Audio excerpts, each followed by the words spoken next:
তো আমরা ধর্মতলায় এসেছি, এখানে তো আমাদের একটাই ডেস্টিনেশন।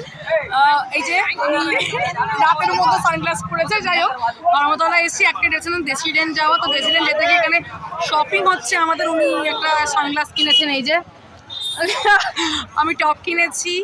তো যেখান থেকে কিনেছি সেই দাদা বললেন 250 টাকাই দিতে হবে, কিন্তু চা খাওয়াবো। চা খাওয়াচ্ছে আমাদের। দাদা একটুখানি হাই বলে দাও।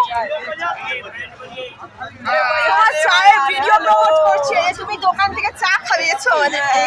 সো 250 টাকা দিয়ে টপ কেনো আর দাদার কাছ থেকে চা খেয়ে যাও, ঠিক আছে?